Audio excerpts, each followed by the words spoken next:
The last video that I wanted to show you is the element constraint. Is a very important one, which is core for solving the Enigma hackathon problem that you will see this afternoon.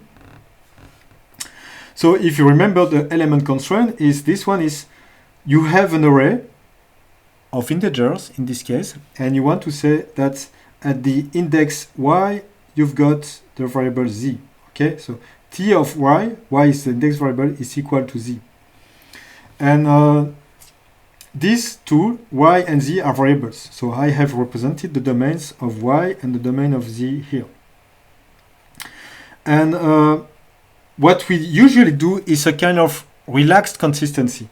Because it's more easy to do, we really assume that the domain of z is a range. Okay?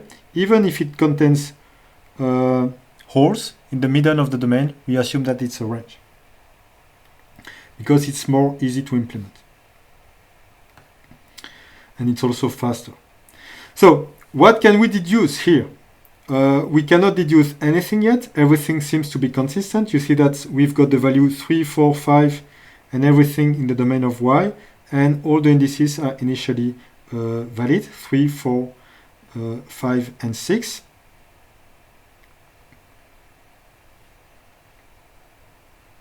Yeah, and this is the array T. Okay, this is the array T, and this is the domain of y.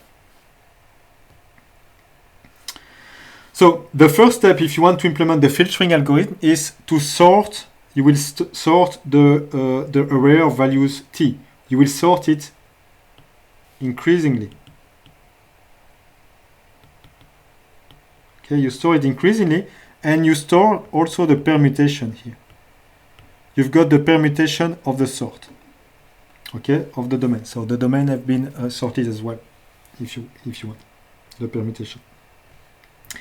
And what I will maintain is I will maintain two pointers, which are the leftmost support and the rightmost support, according to the minimum of the domain of z and the maximum of the domain of z.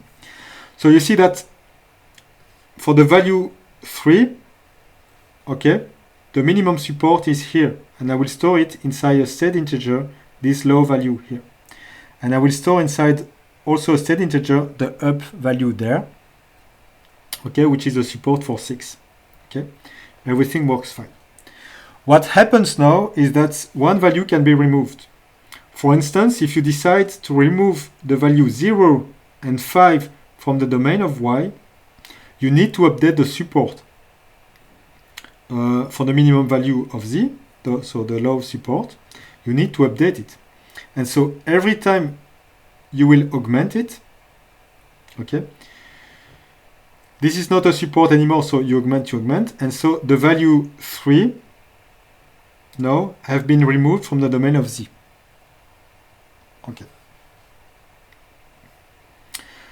Now if you remove the value 2, 3, and 7 from the domain of y, we will do nothing. We will do nothing. Normally you see that all the support for 5 have disappeared, which means that it's clearly impossible to have this value 5 in the domain of z, but we do nothing because the relaxed consistency that we have chosen assume that the domain of z is always an interval, so we will do nothing.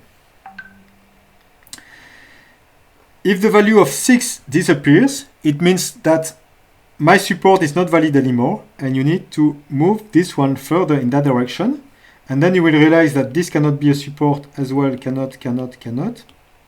And so what you will do is that you will update the support up to there, and you will also update the domain of z, exactly like this. Okay?